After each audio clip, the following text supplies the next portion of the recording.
Que la paix soit avec toi. Assalamu alaikum. Le Dieu de grâce, Rabb Rahma, a permis que ce CD parvienne entre tes mains. Ce n'est pas par hasard. Nous avons tous le désir d'aller au ciel. Je pense et j'espère que ceci est également ton rêve. Mais peut-on vraiment être sûr d'aller au ciel, paradis? Oh, combien j'aurais voulu savoir où je vais passer l'éternité, un ami m'a dit un jour. Je mène une vie décente, religieuse, mais je dois attendre le jour du jugement pour savoir quelle place Dieu me réserve. En attendant, c'est le suspense le plus total. Il se peut que tu penses ou dises la même chose que cet ami. Eh bien, je t'invite à écouter ce CD. Dans ce CD, tu vas écouter des témoignages d'hommes et de femmes normaux que tu peux rencontrer dans le souk ou au bled comme dans ton quartier. Tous avec leur propre histoire. Mais il y a quelque chose de spécial à ces histoires. Ces gens ont eu l'expérience d'une vie transformée, et ils ont tous trouvé le chemin qui mène au paradis, le Jannah. Ils parlent tous de leur certitude d'aller au ciel. Ce que ces personnes ont trouvé pourrait te surprendre, mais ça peut changer ta vie pour toute l'éternité. Notre prière est qu'en écoutant ces témoignages, Dieu te bénisse. Yibarkak. À Dieu, seul digne, soit gloire et adoration, et maintenant et dans tous les siècles. Amin. Bonne écoute. Voilà, bonjour et salam alaikum. Je m'appelle Karim, ou Abdel Karim, ça veut dire le serviteur du généreux. Et je crois que Dieu est généreux envers nous tous, qui sommes ses créatures, parce que il veut quand même nous faire goûter au ciel. Son désir, je crois que c'est que nous accédions tous au paradis. Et justement, le ciel, ça a été une bonne question qui a pris pas mal de place dans mon esprit quand j'étais jeune. Et je me disais, mais à quoi ressemble le ciel? Comment c'est quelque part le ciel là-haut? Mes parents me disaient, le ciel là-haut, c'est magnifique. Il y a des belles odeurs, il y a des belles routes. Personne n'y a été, donc on peut pas vraiment savoir comment c'est, mais sache que c'est très beau. Mais si tu veux en savoir plus, il faut que tu commences à lire le Coran. Alors c'est ce que j'ai fait, parce que je suis dans une famille musulmane. Donc j'ai commencé à m'intéresser au Coran et à ce qu'il disait. Alors j'ai commencé à faire des prières. Donc mes parents ne pratiquaient pas, donc c'était plus à la mosquée que je voyais des hommes pratiquer. Alors j'ai voulu faire comme eux au départ. Je savais pas prier, donc quand il fallait se lever, je me levais, puis je me mettais à genoux. Donc au début je faisais comme eux. Et puis petit à petit j'ai commencé à lire des livres sur la prière et à faire la prière, à faire le Ramadan quelques jours, puis ensuite quand j'étais devenu assez grand, à faire un mois. Petit à petit, je commençais à grandir dans les Écritures, à comprendre certaines choses. J'en ai plus appris sur le ciel. J'avais appris que sur le ciel, j'avais le droit à des dizaines de femmes, que là-haut, rien ne serait difficile. La nourriture viendrait comme ça. Il y aurait juste à tendre la main. On serait assis sur des divans avec des draps de soie et on serait paré d'or et plein de choses comme ça. Et que ce serait un endroit magnifique. J'ai vraiment vécu pour accéder à ce ciel. Je priais tous les jours. Je faisais mes 5 prières par jour. Je faisais le Ramadan chaque mois. Et j'essayais vraiment au maximum de plaire à Dieu et de lui être agréable. Alors je faisais mon maximum. À un moment donné, ce maximum est devenu difficile parce que je pratiquais ce qu'on appelait la sunna. Faire tout comme le prophète disait. Le pantalon au-dessus des chevilles, la barbe, faire les 5 prières par jour, faire en plus des prières surérogatoires, c'est-à-dire des prières en plus si on en a l'occasion. Tout ça, c'est ce qu'on appelait des hasanet, c'est-à-dire des bénédictions en plus pour vraiment accéder au ciel. Et pour vraiment avoir cette possibilité d'accéder au ciel. Parce que quand je demandais à ma mère et je lui disais, mais Yemma, est-ce que avec tout ce qu'on peut faire ici-bas, les prières, etc., est-ce que quand même j'ai une chance d'aller au ciel? Et elle me disait, Allahu a'lam, ça veut dire Dieu seul sait. C'est pas sûr, peut-être, c'est Dieu qui décide. Il peut s'avérer que même à la fin, une personne ayant fait des bonnes œuvres toute sa vie, eh bien elle n'entre pas au ciel parce que Dieu l'a décidé autrement. Dans la vie de la personne, il y avait peut-être des choses qui allaient pas. Ou ça peut être le contraire, une personne qui a fait du mal toute sa vie, au dernier moment, Dieu décide qu'elle entre au ciel. Donc moi, ça me perturbait ça. Je disais, mais comment une personne qui a fait du bien toute sa vie, peut-être qu'à la fin, elle est même pas sûre d'aller au ciel. Ça m'a beaucoup perturbé. Je savais plus trop où j'en étais. Autour de moi, il y avait des gens qui pratiquaient, d'autres qui pratiquaient pas. Et quelque part, on pouvait toujours racheter les mauvaises actions par des bonnes actions. Donc, je savais plus trop où j'en étais. Donc, à un moment donné, j'ai décidé d'arrêter. Parce que j'étais pas en paix dans mon esprit. Bien que je faisais beaucoup de prières, j'avais pas l'impression de connaître Dieu. J'avais l'impression qu'il restait loin de moi et que ma situation ne changeait pas. J'avais pas l'impression de connaître véritablement Dieu. Pourtant, Dieu, c'était une grande question de ma vie. Je dis, mais qui est Dieu? À quoi il ressemble? Mais j'avais pas l'impression de le connaître, même avec toutes les prières que je pouvais faire. Alors, j'ai décidé d'arrêter de pratiquer. J'ai décidé d'arrêter l'islam. Et je me suis mis à faire de mauvaises fréquentations. J'ai vraiment fait des choses qui ont mis la honte sur ma famille. Je vais pas rentrer dans les détails, mais voilà, ma famille a beaucoup souffert de ce que j'ai fait à cause de mes mauvaises fréquentations. Et ça a mis la honte sur ma famille, à un point que ma famille m'a demandé de retourner dans l'islam pour racheter la honte qui avait été faite. Donc j'étais retourné dans l'islam, mais à faire les prières et à continuer à pratiquer, mais c'était juste pour racheter la honte, pour effacer la tâche quelque part. Et moi, je me sentais hypocrite, je me disais mais c'est pas correct aux yeux de Dieu, ça se fait pas, je suis pas honnête avec Dieu, je pratique simplement pour effacer la honte de ma famille, mais ça se fait pas. Et donc j'en ai parlé à ma famille et elle m'a dit mais c'est comme ça, il faut que tu rachètes la honte, il faut que les gens maintenant voient. Et j'ai dit non mais moi je peux pas continuer comme ça. Alors ils m'ont dit mais si tu continues pas alors tu quittes la maison, tu prends la porte. Alors j'ai décidé de prendre la porte. Le regard des gens est très important dans notre famille, alors il fallait faire un choix. Et je suis parti, et j'ai essayé de me débrouiller comme j'ai pu, après des petites missions à gauche à droite, et je me suis quand même intéressé à Dieu. Et je me suis posé cette question, mais je me suis dit un jour, mais qui est-ce qui a la vérité? Les musulmans disent avoir la vérité, les chrétiens disent avoir la vérité, les juifs disent avoir la vérité, les bouddhistes disent avoir la vérité, tout le monde dit avoir la vérité. Et quand on pose des questions à chacun dit mais c'est nous qui avons la vérité. Mais c'est nous qui connaissons Dieu. Mais alors qui c'est qui a vraiment raison? Moi, ma famille m'a toujours éduqué dans l'islam, j'avais aucune raison de remettre en cause ce qu'il m'avait dit. Pourquoi il me mentirait? Mais je me suis quand même posé la question, mais peut-être c'était pas ça, quoi. Alors j'ai décidé de faire mes propres recherches moi-même. Et un jour j'ai trouvé une Bible, une petite Bible, et j'ai commencé à la lire, mais honnêtement j'y comprenais rien. L'Ancien Testament, le Nouveau Testament, je savais pas trop comment la lire. Je comprenais rien à ce qu'il y avait écrit dedans. J'ai fermé cette Bible, je l'ai gardée, et j'ai continué ma vie à chercher du travail. Et c'est là qu'un jour j'étais surveillant dans un collège, et un chrétien est venu me parler en me parlant de Jésus. Et je dis, moi tu sais, Jésus je le connais, c'est un grand prophète, il a fait des miracles, il a fait de très belles choses. Mais moi je suis musulman, et même si je pratiquais pas, je me disais musulman, et je disais voilà, Jésus je le connais déjà. Il m'a dit écoute, viens écouter un sermon à l'église, et puis après tout t'as rien à perdre. Mais je disais mais non, moi l'église franchement ça me dit rien, vous avez des statues là-bas et tout, vous vous prosternez devant des statues, franchement c'est faire honte à Dieu quoi. Dieu on peut pas le représenter à travers une statue, c'est pas possible, Dieu il est Dieu, personne ne peut représenter Dieu. Et alors il m'a dit mais non, chez nous il y a pas de statue, viens écouter, après t'as rien à perdre après tout. Il y a pas de chaîne sous la chaise, tu t'assois et tu repars comme t'es venu. Alors j'y suis allé, j'ai assisté au sermon et le pasteur a commencé à prêcher, mais avant ça il chantait. Et ça vraiment ça me touchait parce que il chantait à Dieu, il priait Dieu comme si Dieu était dans la salle quelque part, comme s'il était vraiment là. Et ça c'est un sentiment vraiment qui m'a percuté parce que je me suis dit mais ouah, Dieu il a l'air proche d'eux vraiment. C'est un sentiment que j'avais jamais vécu auparavant. Et là, je sentais que Dieu était tout proche. Et je me suis mis à écouter leur chant, quoi. Ils disaient que tu peux naître de nouveau, tu peux tout recommencer, balayer ta vie passée, et repartir à zéro avec Jésus pour berger. Et ça, cette idée de pouvoir tout recommencer dans ma vie, de repartir à zéro, ça avait touché mon cœur. Je dis, mais est-il possible de tout recommencer? Ma vie était misérable. Je dis, mais j'avais tout raté. Est-ce qu'il était possible de tout recommencer? Et il commence à prêcher sur Jésus. Le pasteur dit, mais Jésus a dit, aimez-vous les uns les autres, aimez vos ennemis. Pardonnez à ceux qui vous persécutent. Faites du bien à ceux qui vous maltraitent. Si quelqu'un te frappe sur la joue gauche, tends la joue droite. Vraiment, c'était l'amour, quoi. Et je me suis dit, mais quand même, franchement, c'est pas possible. Comment quelqu'un te frappe, tu vas le laisser te frapper et tout. Mais c'est exactement ça. Laisse-le te frapper. Aime-le. C'est l'amour qui change les vies. Et c'est ce qu'il disait. Et il dit, moi. Et puis il continue sa prédication et puis il dit, mais Jésus a été condamné sur la croix. Et moi, je me posais la question, mais je me dis, mais Jésus a été condamné sur la croix parce qu'il a dit, aimez-vous les uns les autres. Tu aimeras ton ennemi. Et je trouvais ça injuste. J'avais entendu parler de Jésus comme j'avais jamais entendu parler. J'avais une image de Jésus, j'avais entendu parler de Jésus, mais là, c'était pas le Jésus qu'on m'avait parlé. Et il disait que Jésus était ressuscité, qu'il était vivant aujourd'hui et qu'il nous entendait à chacun de nous et qu'on pouvait s'adresser à lui à n'importe quel moment pour n'importe quelle situation. Et c'est ce que j'ai fait à ce moment-là. J'ai dit très bien. Dans mon cœur, dans ma tête, personne ne m'entendait. J'étais là sur ma chaise. J'ai dit Jésus, si vraiment tu es le vrai Dieu, si vraiment tu existes, si vraiment tu es réel, et tu m'entends là, moi qui suis sur ma chaise et qui ai une vie misérable, toi le grand Dieu, si vraiment tu me connais, touche mon cœur. Fais quelque chose dans ma vie, montre-moi que tu existes. Et là, j'ai ressenti comme une paix m'envahir à ce moment-là, qui m'a submergé.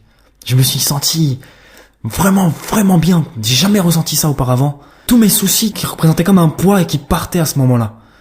Et il y a un verset dans la Bible qui dit « Venez à moi vous tous qui êtes chargés et fatigués, et je vous donnerai du repos. » C'est Jésus qui parle. C'est ce que je vivais. J'ai ressenti cette paix et tout ce fardeau est parti. Alors c'est là que je suis devenu chrétien. J'ai accepté Jésus comme mon sauveur et comme mon Seigneur. Et là, après la suite de ça, il y a plein de choses que je comprenais pas encore, mais la question que je me posais par rapport au ciel. Et quand ma mère me disait Allahu A'lam, Dieu seul sait si un jour tu iras au ciel. Je me suis posé la question de ce que la Bible pensait de ça, de ce ciel. Et le ciel de la Bible était différent. Il disait que être au ciel, dans la Bible, c'est être avec Dieu, dans la présence de Dieu. C'est ça, c'est voir Dieu face à face. Moi qui me suis toujours demandé à quoi ressemblait Dieu, là, le paradis, le ciel, c'est ça, c'est être avec Dieu face à face. La Bible disait que j'avais cette certitude d'être au ciel avec Dieu parce que Jésus avait payé le prix. Et moi, avec toutes les œuvres que je pouvais faire, avec toutes les prières que je pouvais faire, c'était impossible de payer ce prix parce qu'il était trop élevé. C'est pourquoi que Jésus est venu sur terre. C'est pourquoi il a payé le prix à notre place sur cette croix, justement. Il est venu payer le prix parce qu'il était trop élevé pour nous.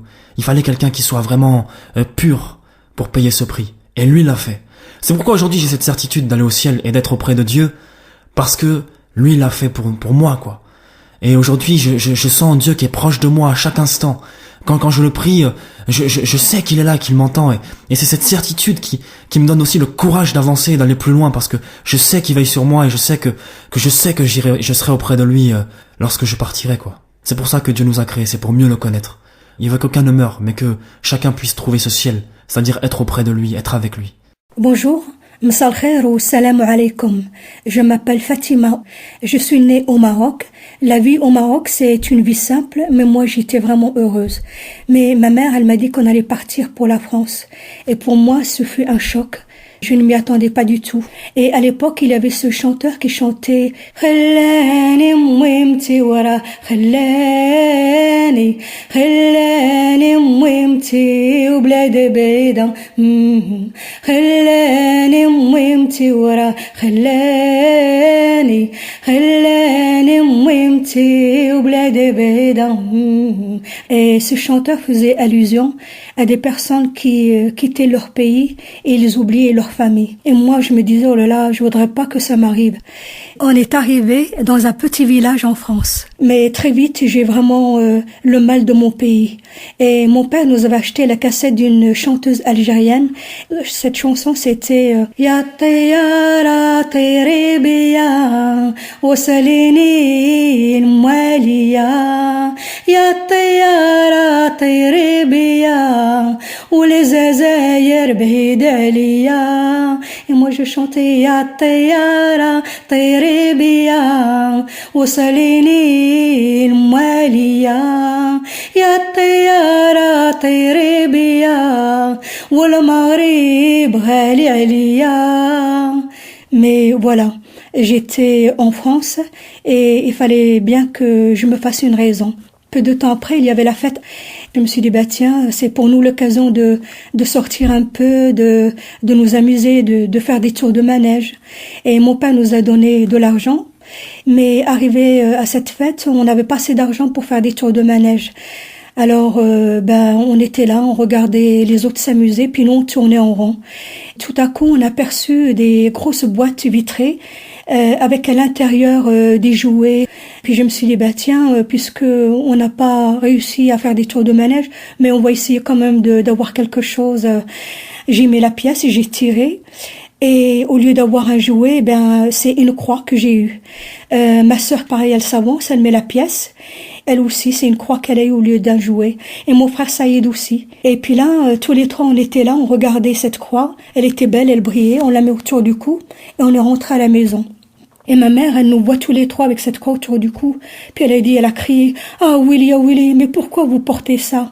Et donc moi, j'ai expliqué, je dis, maman, on voulait faire des tours de manège, mais on n'avait pas assez d'argent. Alors on a essayé d'avoir des jouets, et puis au lieu d'avoir des jouets, on a eu des croix. Elle me dit, ah mais c'est haram pour nous, c'est interdit de porter une croix. Ça c'est pour les Français, c'est pour les chrétiens. Mais pour nous, c'est interdit, on peut pas. Mais moi, je la trouvais belle, elle brillait et tout, je voulais la garder. Et ma mère, elle m'a dit, ah, puisque tu veux la garder, tu vas voir. Au dernier jugement, cette croix, elle va devenir une personne, et cette personne, elle va te poursuivre, elle va t'emmener en enfer, et tu seras tourmenté pour l'éternité. Puis alors, elle m'en a tellement dit sur la croix que elle m'a fait peur, donc j'ai pris la croix, j'ai craché dessus, je l'ai jeté à la poubelle. Et puis le soir, impossible de dormir, je repensais à tout ce que ma mère me disait sur la croix. Et je disais, Ya Rabbi, smahliya, oh Dieu, pardonne-moi, je savais pas que c'était mal pour nous de porter la croix. Donc ça faisait quelque temps qu'on était en France. Mon père et ma mère, ils ont commencé à se disputer. Et c'est vrai, les disputes, ça arrive dans tous les couples. Mais les choses allaient vraiment trop loin. Mon père et ma mère, ils s'empoignaient, ils se tapaient dessus. Et moi, je me mettais au milieu. Et j'essayais de les séparer parce que je ne voulais pas qu'ils se fassent mal.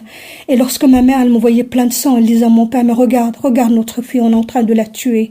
Alors mon père, il me portait, il me soignait. Mais à chaque fois, ça recommençait. Cette violence, elle était là. Je voyais mes frères et sœurs, ils pleuraient, ils étaient vraiment traumatisés. Et moi, très jeune, bien que étant enfant, je me disais, mais il faut faire quelque chose pour ma famille. Et je voyais mon père, tous les jours, il rentrait dans la chambre et il faisait les prières. Je suis allée le voir, je lui ai dit, papa, j'aimerais bien faire les prières que tu fais. Moi aussi, j'aimerais prier avec toi. Donc mon père, il m'apprenait à faire les prières et ma mère, elle m'apprenait à faire les ablutions. Ça faisait 1 an, 2 ans, 3 ans que je priais. Je disais, Ya Rabbi, dir shi haja bash famille titkoun hania. Oh Dieu, fais quelque chose, interviens et donne la paix à ma famille. Mais rien ne changeait.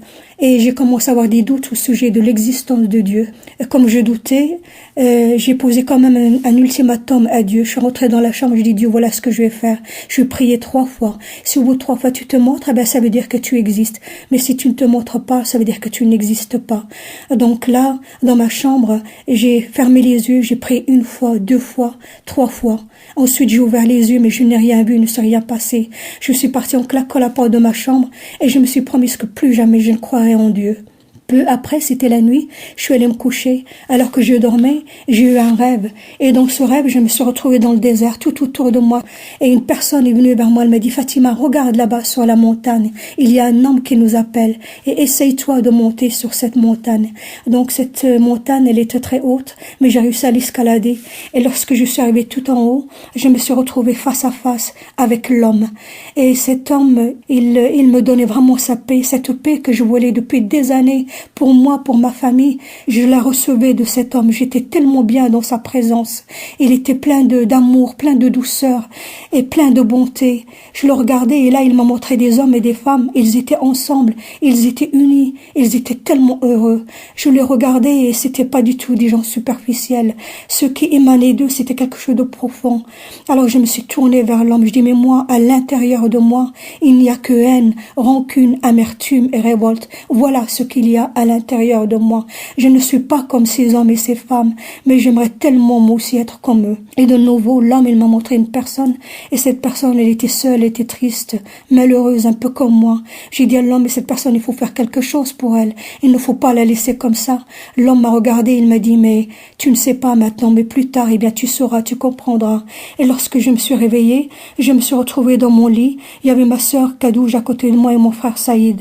On dormait tous les 3 dans ce grand lit, puis je me disais, mais qu'est-ce que c'est? C'est un rêve, c'est de la réalité? Ces hommes et ces femmes qui étaient ensemble et qui étaient heureux, unis, qui sont-ils et qu'est-ce que ça veut dire? Est-ce que ça veut dire qu'un jour je les rencontrerai et que moi aussi je serai heureuse comme eux? Ils sont heureux. Et cet homme, il était plein de bonté, plein d'amour, plein de douceur. Il était parfait, lui, cet homme. Et qui peut être parfait? Il n'y a que Dieu. Alors je me suis dit, mais alors, si Dieu existe, il y a un espoir pour moi. Il y a un espoir pour ma famille. Il y a un espoir pour tout malheureux. Je suis allée voir ma mère dans la cuisine et je lui ai dit, maman, j'ai vu Dieu. Si tu voyais, il m'a montré des hommes et des femmes, ils étaient ensemble, ils étaient unis, et eux, ils sont tellement heureux. Ma mère me dit, mais nous aussi on prie. Je dis, c'est vrai maman, nous aussi, on fait les prières, on fait le ramadan, on fait tout ça. Mais regarde la vie qu'on a. C'est ça la vie. Ma mère m'a dit, mais c'est mektoub, c'est écrit, c'est notre vie, c'est notre destin. J'ai dit, ouais, mais moi, une vie comme ça, un destin comme ça, j'en veux pas. J'en peux plus, moi, de cette vie. Et donc la vie a continué. J'avais maintenant 19 ans. Je cherchais du travail, mais je ne trouvais pas du travail. Je devais tout le temps faire face à cette violence qui régnait dans la maison. Et à l'extérieur, je devais aussi faire face au racisme. J'en pouvais plus. J'ai commencé à faire de la dépression et je voulais me suicider. Mais de nouveau, j'ai crié à Dieu. Je disais, Ya Rabbi, ne me laisse pas toute seule. Aide-moi, secours-moi. Et un couple chrétien est venu habiter juste au-dessus de chez nous. Ce couple, ils ont commencé à me parler de l'amour de Dieu. Ils m'ont invité aussi à des réunions chrétiennes. Et lorsque je suis rentrée, j'ai vu des hommes et des femmes qui chantaient. Et là, je sentais vraiment la présence de Dieu. Et je disais vraiment retourner aux réunions pour découvrir l'Angile, Kalimat Allah, pour savoir qui était vraiment Yahshua al-Masih. J'ai compris qu'il était vraiment le seul qui pouvait me sauver parfaitement et me donner l'assurance du salut. Je peux dire aujourd'hui que Jésus m'a purifié de tous mes péchés. Maintenant, il vit en moi et j'ai l'assurance que je vivrai éternellement avec Dieu, car son sacrifice sur la croix m'ouvre la porte du ciel, Jannah. Qui que tu sois français, arabe, quelle que soit ton origine et quoi que tu aies fait dans ta vie, crie vraiment le nom de Yahshua al-Masih, demande vraiment à Jésus de te venir en aide. Il le fera parce qu'il t'aime et ce qu'il a fait dans ma vie, il peut vraiment le faire aussi dans ta vie. Bislama, wa barakat Allah, barakat Rabbi, tkun ma'ak. Je suis d'origine algérienne et j'ai pratiqué la religion depuis mon jeune âge. J'ai pratiqué l'islam comme mes parents me l'ont enseigné. J'ai fait le ramadan, j'ai fait les prières, j'ai tout pratiqué. Et atteint l'âge à peu près de 18 ans, il y a eu un vide dans mon cœur. Et j'ai voulu savoir, par rapport à mon existence, où ce que je faisais sur terre et où j'allais après la mort. C'est ce qui était la chose la plus importante, parce que j'aimais les choses de Dieu, j'aimais Dieu. Et cette réponse, je ne l'avais pas. Alors j'ai essayé de faire des recherches. J'ai été voir ma maman en lui demandant, mais maman, où irai-je après la mort? Pourquoi je suis sur terre? Ma maman m'a seulement répondu simplement, ça c'est Dieu, ça regarde que Dieu. Rabbi ya'lam, ça veut dire que Dieu seul sait tout. N'ayant pas de réponse claire et nette par rapport à ma mère qui me convenait pas, j'étais dans le quartier où je vivais, voir les anciens de mon quartier qui connaissaient mieux la religion que moi, pour qu'ils puissent m'enseigner sur ces choses. Et je leur ai ouvert mon cœur en leur disant, qu'est-ce que je fais sur terre? Où je vais après la mort? Qu'est-ce que dit l'islam par rapport à ça? Je cherchais un peu trop à comprendre les choses, ça les irritait.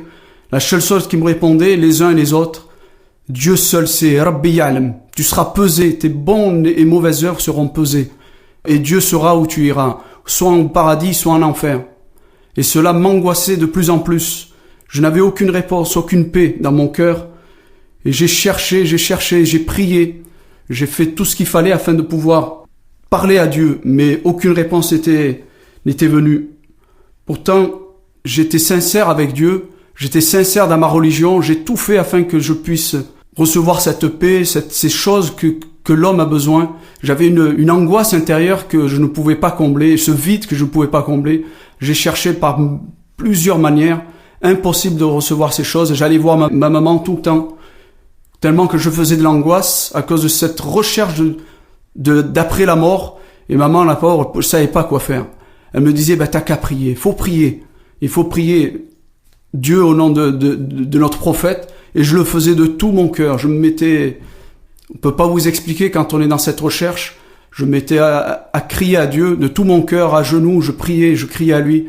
Je disais, mais réponds-moi, donne-moi cette paix. Donne-moi cette joie qui me manque. Où je vais après la mort? Aucune réponse. Aucune. Et j'ai prié tous les prophètes. N'ayant pas de réponse, j'allais voir ma maman. Je lui dis, maman, mais je suis toujours dans le même état. Elle me disait, je peux plus rien faire pour toi. Et à un moment donné, t'es tellement désespéré, ma pauvre maman, qu'elle me disait, peut-être que tes ancêtres pourront intercéder pour toi dans le ciel, puisqu'ils sont auprès de Dieu. Et ce que j'ai fait, j'ai prié mes ancêtres. Quand on est vraiment désespéré, tout ce qu'on nous présente, on le prend. Et j'ai prié. Aucune réponse. Vu toute cette démarche que j'ai faite de tout mon cœur, j'étais vraiment sincère dans ma démarche. Dieu, je n'y ai plus cru. J'étais devenu presque un athée. Et je suis tombé dans l'alcool, dans la dépression.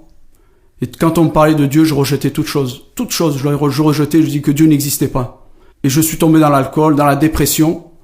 Et un jour, sans qu'on se consulte, rien du tout, mon frère s'était converti, était devenu chrétien. Et sa vie a été transformée, complètement transformée. Et là, j'étais le voir, et je lui ai demandé ce qui était arrivé dans sa vie. Il m'a parlé de l'amour de Jésus-Christ. Il m'a parlé que Jésus avait changé sa vie, que Dieu avait changé sa vie au travers de l'amour de Christ. Et quand il me parlait de Jésus, je me mettais dans une colère terrible. Parce que Jésus-Christ, pour moi, c'était pas pour moi. J'étais un arabe, et j'étais musulman. Et je lui demandais, mais pourquoi crois-tu en Jésus-Christ? Il me dit, mais parce qu'il a changé ma vie. Je lui dis, tu es qu'un traître. Tu n'es qu'un traître et un kofar, quelqu'un qui n'est pas croyant. Tu es devenu la honte et la risée dans notre quartier. Tu nous fais honte, la famille. Mais malgré cela, lui, il gardait cette paix. Il me disait, moi, j'ai reçu. Tu sais comment j'étais, comment je suis aujourd'hui? J'ai été transformé par Jésus-Christ et il peut faire la même chose pour toi. Je dis, moi, je suis un arabe et je le resterai. Je suis musulman et je le resterai. Et malgré ces choses, malgré ma fierté, je savais qu'au plus profond de mon cœur, ce vide grandissait, cette angoisse grandissait. Et quand je rentrais, j'étais saoul. Dans ma chambre le soir, je criais à Dieu. Je criais malgré que je voulais plus de Dieu. Je savais qu'il y avait que lui qui pouvait faire quelque chose dans ma vie.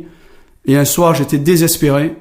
J'ai dit à Dieu, si tout ce que mon frère me dit, tout ce qu'il m'a dit sur Jésus-Christ, qu'il guérit, qu'il sauve, qu'il pardonne les péchés, qu'il ressuscite les morts, si c'est vrai, toutes ces choses, alors tu peux changer ma vie.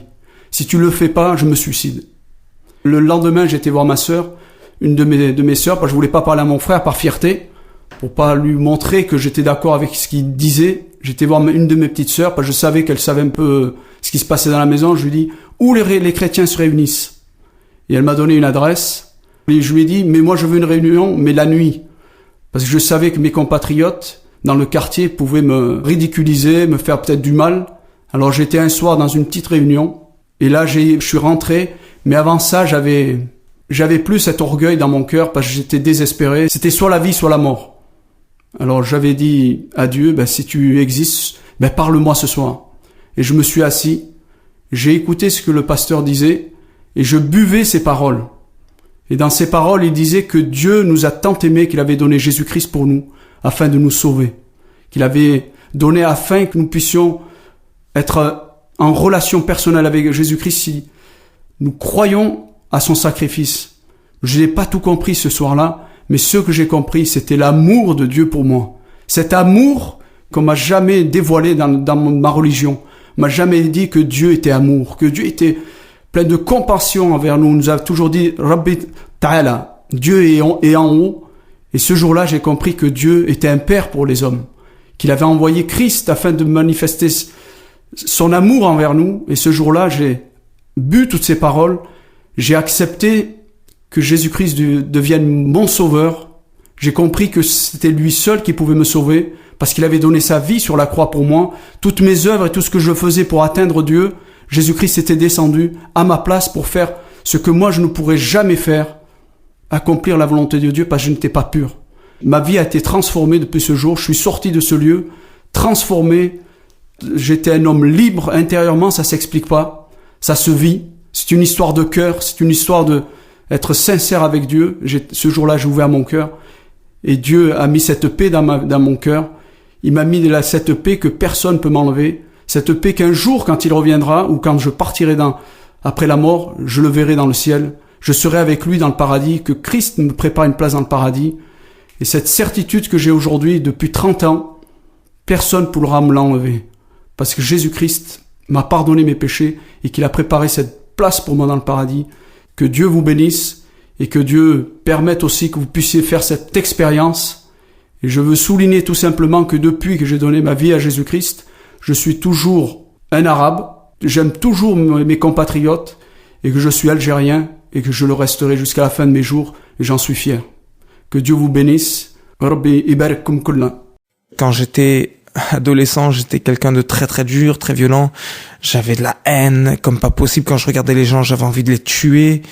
Aujourd'hui, quand je regarde les gens, j'ai plus cette haine, mais aujourd'hui, quelque chose a changé. C'est la paix que Dieu m'a donnée. Et cette paix qu'il m'a donnée, bien sûr, elle ne vient pas n'importe comment. Cette paix, c'est quelque chose d'extraordinaire. C'est ce changement qui a fait qu'à l'âge de 26 ans, finalement, j'ai pris conscience que Dieu m'aimait tel que je suis. Et que finalement, le désir de Dieu, c'est que je sois sauvé. Que Jésus me montre au travers l'Injil, la parole de Dieu, qu'il m'a préparé une place au paradis.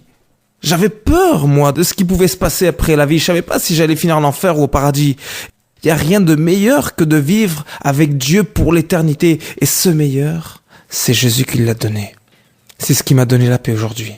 C'est ce qui fait que je n'ai plus peur de la mort, que j'ai plus peur de mourir. Parce que je sais que si je meurs à l'instant, si je meurs dans 10 ans, bien sûr, si je reste fidèle au Seigneur, j'ai ma place qui m'est réservée au ciel. Et il n'y a rien qui puisse te donner la paix aussi fortement que de savoir où tu vas finir ta vie, où tu seras après ta mort. Jésus a donné sa vie pour toi, et ça c'est la démonstration de l'amour de Dieu sur terre. Si tu veux accepter Jésus dans ta vie, si tu veux véritablement voir si Jésus est vivant, je t'invite à lui parler en toute intimité, comme moi je l'ai fait avec Jésus. Et crois-moi, parce que Jésus est vivant, il te répondra. J'étais musulman et mes parents sont musulmans et ma famille aussi, mes amis, tout mon entourage et à un certain moment dans ma vie, j'étais en train de faire un stage et dans ce lieu se trouvaient des handicapés moteurs. C'était vraiment la casse humaine et j'ai fait l'amitié d'un tétraplégique. Cela, ça m'a mené à une réflexion et j'avais lu un livre sur Jean Lacroix sur l'échec, c'est-à-dire sur la mort. Comme il disait que la vie après chaque échec est une victoire et que l'échec qui efface tous les projets d'être, c'est la mort. Et puis la mort m'angoissait parce que vous savez bien que dans l'islam, après la mort, il y a un jour de jugement et à travers nos bonnes œuvres, nous pouvons peut-être gagner le paradis ou avec les mauvaises œuvres, nous pouvons aller en enfer et personne n'est sûr de son salut.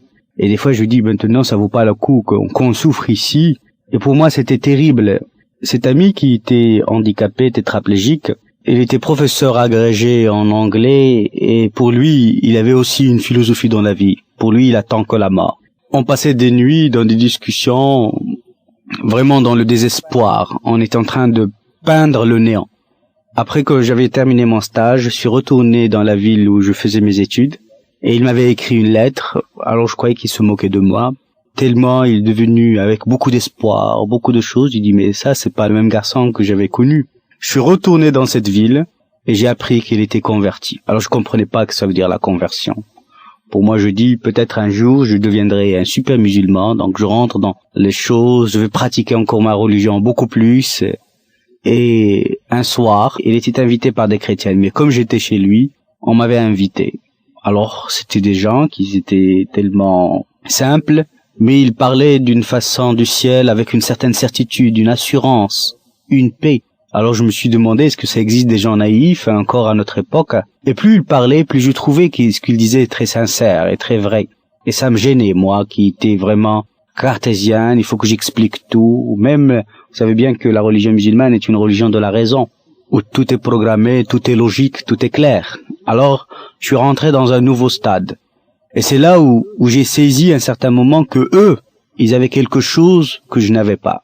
Eux, ils avaient la foi, moi j'avais pas cette foi. Je croyais croire à Allah, mais dans ces moments précis, j'avais pas cette foi. Je me suis levé et j'ai dit, si réellement tu existes dans la personne de Jésus-Christ, donne-moi aussi moi la paix, la joie, que je puisse vraiment avoir cette sérénité. Et vers le coup de 3 heures du matin, il y a le Seigneur Jésus-Christ qui m'est apparu. À ce moment-là, je me suis dit, non, je ne veux pas de Jésus. Jésus n'est qu'un prophète, d'après que j'avais étudié, ce qu'on m'a enseigné. Et Jésus, il était devant moi. Il me souriait. Je dis, non, moi je ne veux pas de Jésus.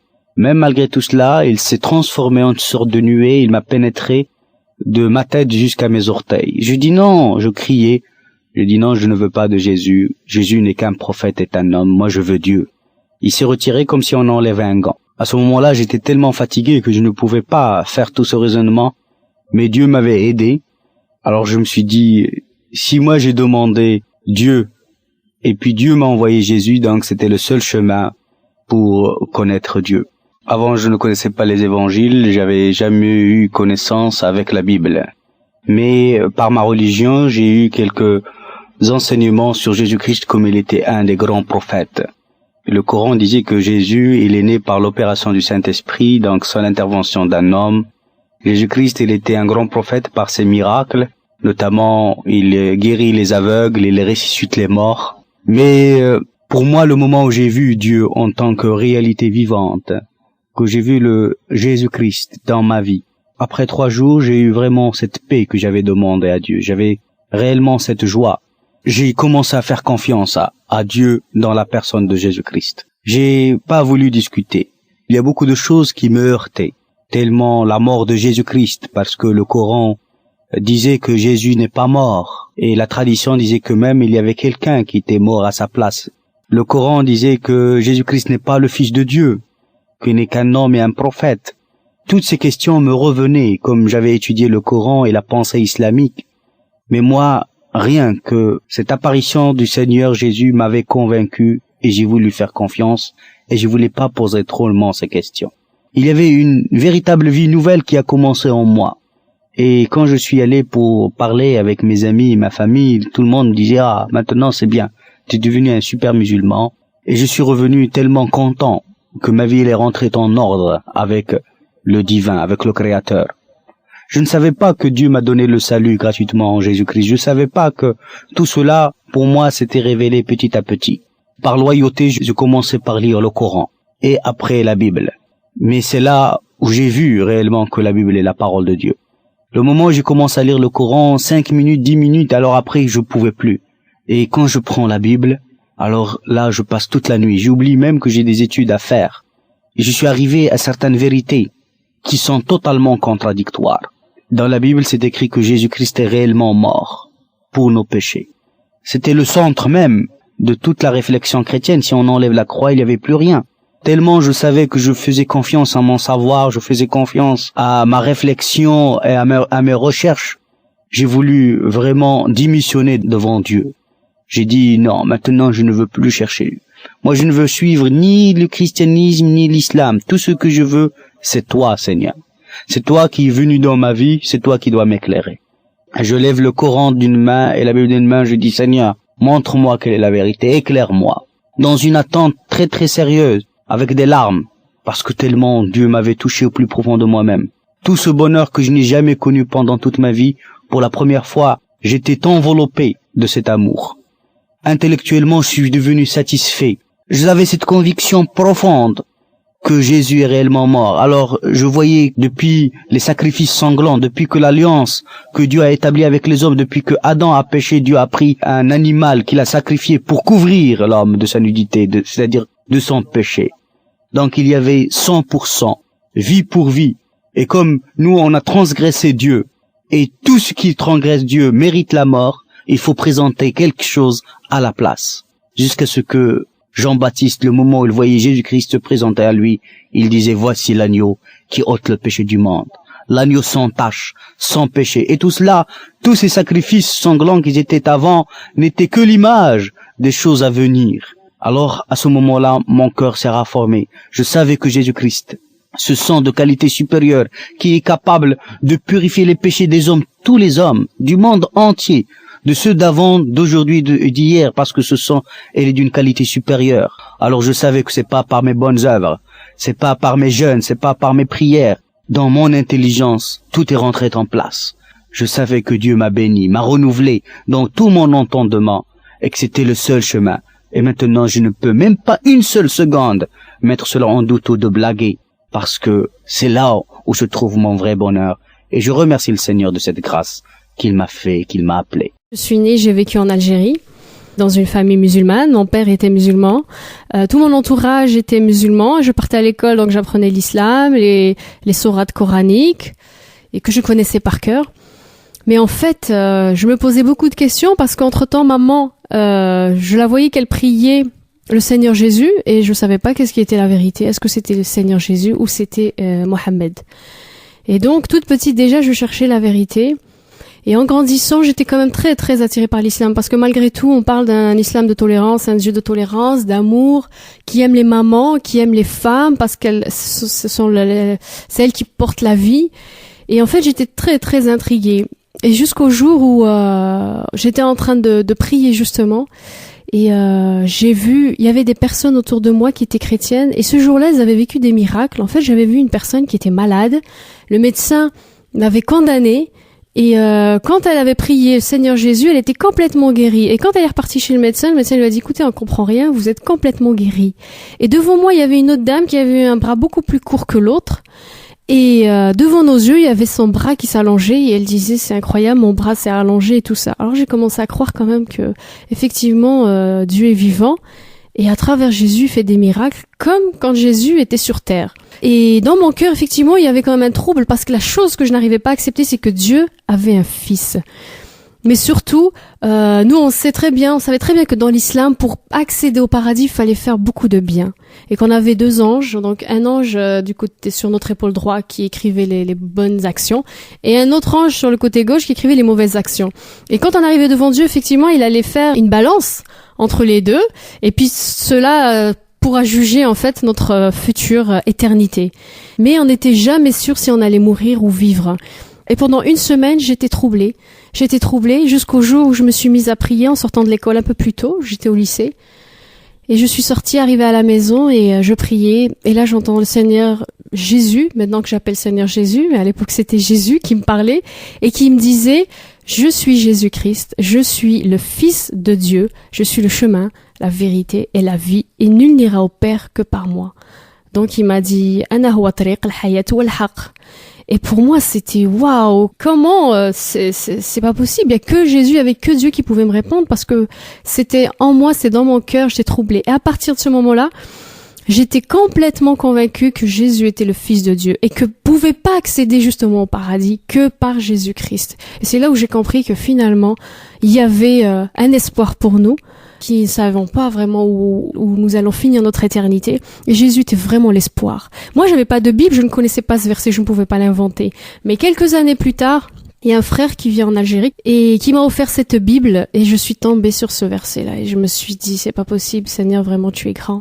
Et c'est là où vraiment l'espoir est né dans mon cœur. Et bien sûr, j'ai pas pu m'en empêcher que de parler autour de moi parce que justement, je sais que quand je vais partir, je sais que je serai auprès de lui pour l'éternité. Je m'appelle Moussa Koné, je suis originaire de la Côte d'Ivoire. Je suis le fils d'Ibrahim Koné qui était imam. Mon grand-père était imam. Il y avait 12 de mes oncles qui étaient des imams. Et mon père qui m'a formé, je suis devenu pendant 10 ans un imam. Tout petit à l'âge de 3 ans, mon père, il me disait, tu es musulman, ton Dieu c'est Allah Ta'ala, et ton prophète c'est Muhammad sallallahu alayhi wa sallam. Et donc ça, il m'a répété au moins 5 fois par semaine. Et à l'âge de 5 ans, il me disait la même chose. Tu seras imam comme ton grand-père, imam comme tes oncles, imam comme ton père. Cette parole était confondue à ma personne. À l'âge de 5 ans, je faisais la prière comme tout le monde. On me réveillait à 5 heures du matin. Donc je savais qui je vais devenir. J'ai terminé le Coran à l'âge de 14 ans. Et on a fait le tafsir, le commentaire, l'exégèse du Coran. Un jour, pendant qu'on lisait, je demande à mon père si, au moment de lire le Coran, nous sommes dedans en train de lire, et si la mort intervient, est-ce que nous pourrons aller au paradis, effectivement? Parce que c'était ça, mon objectif. Le Coran m'avait indiqué, il m'avait montré à quoi ressemblait le paradis et on m'a aussi montré à quoi ressemblait l'enfer. De loin, je préférais le paradis. Et donc, j'avais pas aussi la certitude que j'y serais. Donc, je pose la question à mon enseignant qui me dit, de notre vivant, on ne peut pas le savoir, mais c'est après la mort qu'on le saura, parce qu'il y aura l'épreuve des balances. Les œuvres de chacun d'entre nous seront pesées sur des balances, et si nous avons du bon côté le poids, nous pouvons aller au paradis, mais si les péchés sont plus que les bonnes actions, que Dieu nous garde, ce serait l'enfer. Donc du vivant, de notre vivant, on ne peut pas le savoir. Quand il m'avait dit ça, et c'est vraiment ce qui est écrit, moi, j'ai été très touché dans mon âme. Et donc, j'étais teinté d'angoisse. J'avais peur de la mort. Parce que c'est la mort qui nous sépare du paradis ou de l'enfer. J'avais peur de la mort parce que j'étais pas sûr de là où je serais après la mort. Et ainsi donc, quand j'ai eu le temps de travailler à mer sur ces 7 ans, j'ai eu le temps de faire des investigations, de chercher pour le salut de mon âme. J'ai donc interrogé le Coran. Je commençais à travailler de 6 heures le matin à 18 heures le soir, et chaque fois aux heures de prière, j'ai laissé les outils sur la plateforme de forage pétrolière pour aller prier. Et donc le soir, après ma prière de 18h30, j'étais assis pour interroger le Coran. Parce que mon âme était angoissée. J'avais une peur terrible de la mort. Je savais pas où aller après la mort. Donc je prends le Coran. Dans la sourate 100, à partir du verset 3, il dit « Inna lisana li rabbiri lakanudun, wa innahu ala zalika la shahidun, wa innahu li hubli khayr la shadidun. » C'est-à-dire, l'homme est ingrat envers son Seigneur et il est témoin de son ingratitude. Donc, la 100e sourate du Coran déclare que tout être humain est ingrat. L'ingratitude, c'est le péché. Donc, la nature de l'homme que le Coran me faisait découvrir, c'est que l'homme est pécheur et il est témoin du péché qu'il commet et il sait que Dieu sait qu'il pêche. Donc, maintenant, je sais que le Coran dit que je suis pécheur, mais moi, en tant que pécheur, je veux aller au paradis. Je cherchais donc le chemin du ciel. C'est ainsi que la 101e sourate du Coran me répond.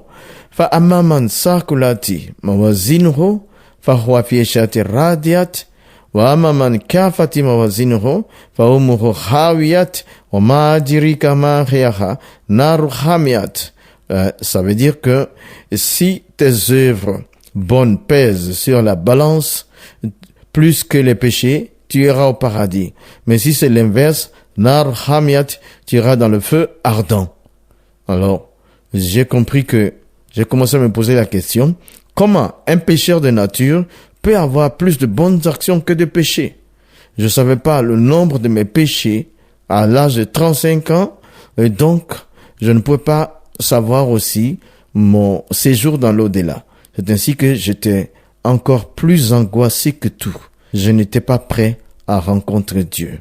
Un soir, je prends le Coran et je découvre en plus la 19e sourate, le verset 71 et 72, qui dit « Tous iront dans le feu et que l'on va enlever ceux qui craignent Allah et que les autres vont rester dedans. » Ceci est très simple. Même si tu dois aller au paradis, les péchés ne sont pas expiés. Faut passer par l'enfer pour payer les péchés. Mon âme était malade, j'étais plus angoissé. J'ai donc fermé le Coran et puis je suis resté assis. Le lendemain, il y a une voix qui me disait, prends ton Coran, cherche des informations concernant Jésus. Alors, je découvre que dans le Coran, dans la 4e, 171, il y a les titres de Jésus. Il est Al-Masiro, le Messie. Il est Ruhullah, l'Esprit de Dieu. Il est Kalimatullah. Il est la parole de Dieu. Il est aussi, dans la 3e 45, l'un des proches de Dieu, honoré sur terre et dans l'au-delà. Et ensuite, j'ai découvert que Jésus n'a pas de péché et que tous les autres prophètes dans le Coran avaient péché. Alors vraiment, j'ai eu de la considération pour lui en ce moment-là. J'ai compris que c'était un être de qui il fallait s'approcher, puisqu'il n'y a pas dans le Coran un autre Kalimatullah. Il n'y a personne qui soit appelé parole de Dieu, il n'y a personne qui soit appelé le Messie, il n'y a personne qui soit appelé aussi l'un des proches de Dieu, honoré sur terre et dans l'au-delà. Ensuite, il est appelé aussi Ruhullah. Donc, j'ai eu du respect pour Jésus, et puis, d'accord, j'ai gardé le Coran là.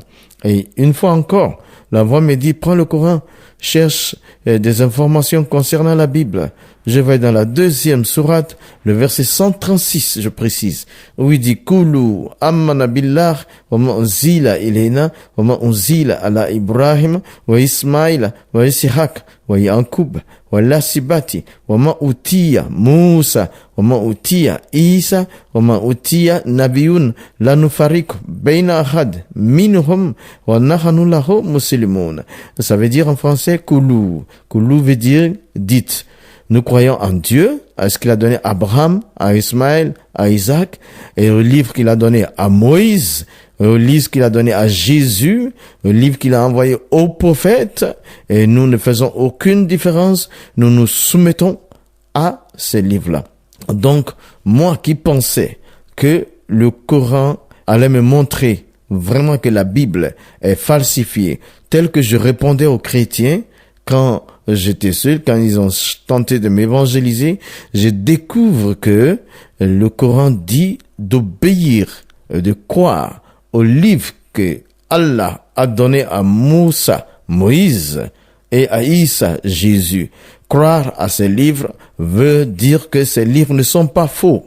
Et puis j'ai dit, où vais-je trouver la Taurat, qui est le livre de Moïse? Où vais-je trouver Injil, le livre de Jésus? Ils ne sont pas dans le Coran. Il y a les histoires de Moïse et de Jésus dans le Coran, mais pas le livre. Et j'ai constaté que le Coran me témoignait de la véracité des livres qui composent la Bible. Ainsi, il y a la 10e sourate, le verset 94, où il dit, فَإِن كُنْتَ فِي شَاكٍ مِمَّا أَنزَلْنَا إِلَيْكَ فَاسْأَلِ الَّذِينَ يَقْرَؤُونَ الْكِتَابَ مِنْ قَبْلِكَ. Et il y a un dialogue entre Allah, le Dieu du Coran, et Mohammed, son prophète. Il dit, si tu es dans le doute, va demander à ceux qui ont reçu les écritures venues avant toi.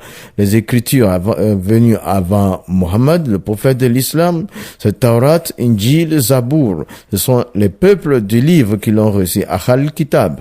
Et donc, il poussait le prophète de l'islam à aller interroger ceux qui lisent ces livres. Ça veut dire que les livres-là n'étaient pas faux. Et dans ma conclusion, je peux dire que le Coran témoigne de l'authenticité de la Bible et que dans le Coran, pendant 3 mois, j'avais cherché sans trouver l'assurance de mon salut. Et puis en plus, 3 autres mois m'ont permis de voir que la Bible est la vérité témoignée par le Coran. Et les 3 derniers mois m'ont permis de savoir que Jésus est au-dessus des autres et que il est bien crucifié dans la 3e sourate, le verset 55. Là où c'est écrit, Izikalallahu Allah dit, Ya Isa, toi Jésus, inni mutawafika, je te fais subir la mort et je te lève à moi. Je te délivre des infidèles et ceux qui te suivent sont au-dessus de ceux qui ne croient pas en toi. Ici, Jésus est mis à mort et élevé. Les verbes sont collés et c'est le verbe tawafa qui est désigné là et qui a été interprété par mise à mort. Ça veut dire que Jésus est mort pour payer une dette, ce qui est le sens véritable de la crucifixion. Donc j'ai compris que Jésus a été véritablement crucifié et mis à mort. Donc après 9 mois de recherche, je résume, j'ai décidé alors de donner ma vie à Jésus. Ça c'est mon expérience personnelle. Et j'ai subi alors après cette décision 23 ans de rejet de la part de ma famille et les gens de mon village. Mais le Seigneur m'a aidé. Plus tard, ils ont compris qu'en devenant chrétien, je ne suis pas devenu mauvais et que je manifestais. Pour eux, ils ont remarqué mon caractère avait changé. Je n'étais plus violent, j'étais plus colérique. Aujourd'hui, je vais dire dans ce résumé que toi qui m'écoutes, je t'en prie, cette histoire, c'est mon histoire.